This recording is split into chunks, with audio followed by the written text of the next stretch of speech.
By the end of this short lesson, you'll be able to explain the answers to the following questions to your friends. Why are acid reflux medications one of the fastest growing groups of medications in the U.S.? Why is it that Americans have the highest calcium consumption in the world, yet poor bone health? How can a diet soda with 0 calories make you gain weight?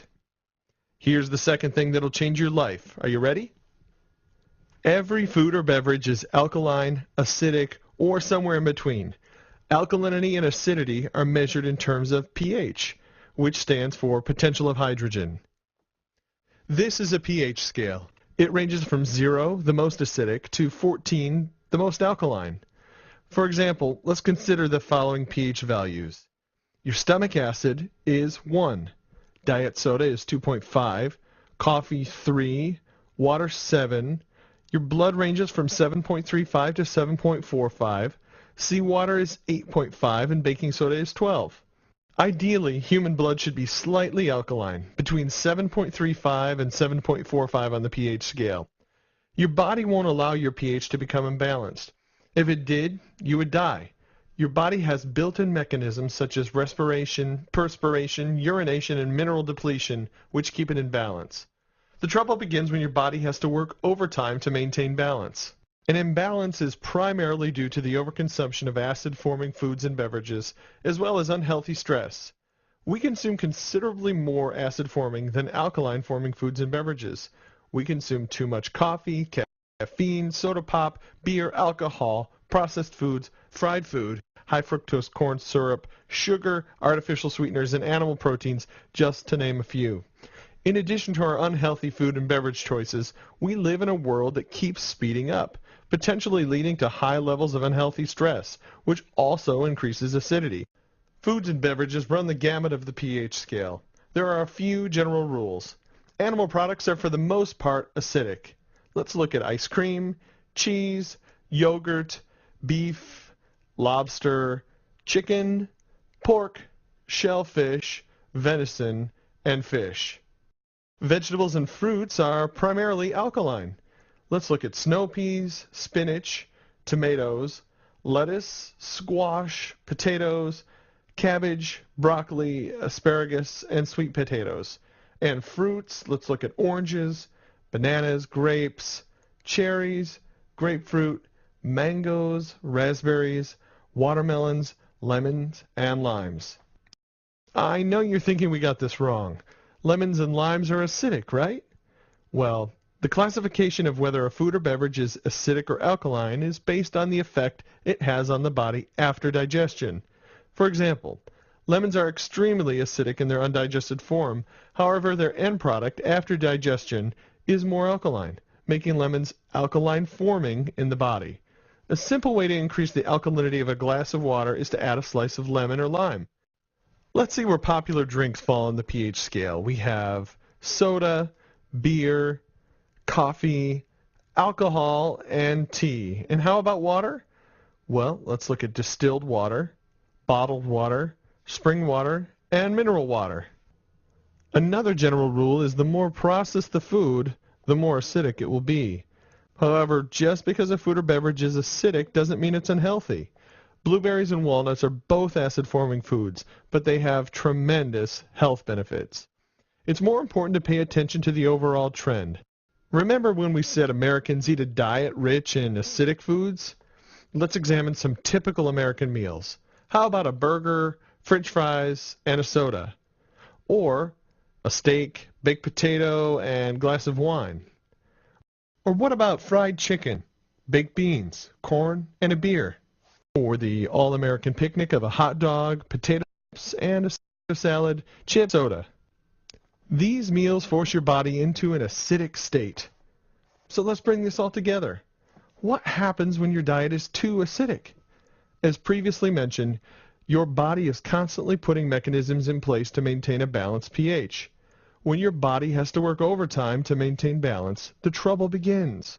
As the blood becomes too acidic, less than 7.3 or so, mechanisms kick in to bring the blood pH back to about 7.4. The breathing rate increases to remove carbonic acid by exhaling carbon dioxide. The kidneys increase the acidity of the urine. Minerals begin to be leached out of the body, and the blood pH is quickly back to normal. Here's the kicker. To compensate for an acid-forming diet and high levels of stress, the body uses alkaline-forming minerals such as calcium, magnesium, iodine, potassium, and sodium. Well, that's good, right? What's the problem? The problem is that by eating diets rich in acidic foods, Americans are forcing their bodies to use these precious minerals to achieve balance. Let's take a look at some health problems related to an acid-forming diet and high levels of stress. One of the fastest growing categories of medications in the U.S. are medications that relieve acid reflux. These medications relieve the discomfort, but are they truly fixing the problem? Ask yourself, why do I have acid reflux in the first place? Acid reflux medications are simply introducing alkaline-forming compounds in your body to counteract an acid-forming diet. This program has helped many people completely do away with acid reflux medications simply by improving the quality of foods and beverages they consume. The U.S. has one of the highest calcium intakes in the world, but still has poor bone health when compared to other countries. Why? If we're consuming enough calcium to keep our bones healthy, what's the problem? An acid-forming diet forces your body to leach alkaline-forming minerals, such as calcium, to neutralize the pH of your blood. One of the major culprits is the overconsumption of acidic beverages, such as soda, coffee, energy drinks, and alcohol. And what is the #1 source of calories in America? Soda pop. The average American drinks over 46 gallons per year. Many people might say, "It's okay, I drink diet soda."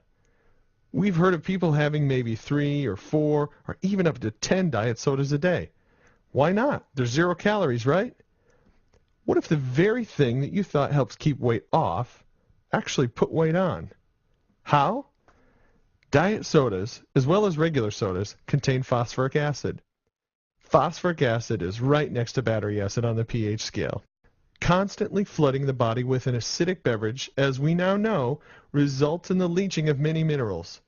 We discussed the leaching of calcium, but now let's focus on iodine. Iodine helps support the health of the thyroid gland. Without iodine, the thyroid cannot work properly. One of the main functions of the thyroid is to regulate the body's metabolism. If you have an underproducing thyroid, your metabolism can become sluggish and weight gain can follow.